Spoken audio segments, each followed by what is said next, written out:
جشن داهی کا پیروز به رشد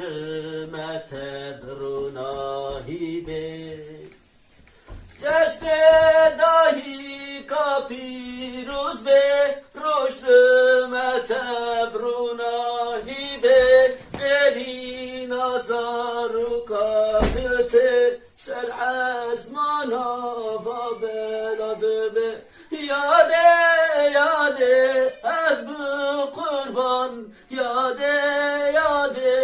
az bu hayran eşek adilimin yade demarujlumun için tıhavnamın da jinaçı استرو گل بر چاومن از حسرت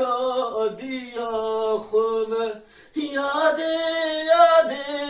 اشادلم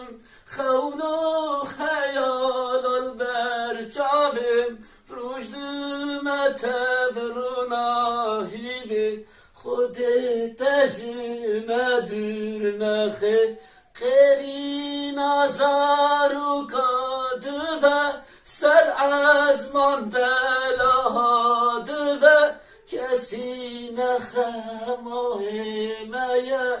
انتقل بردم گواد چن هزه بجم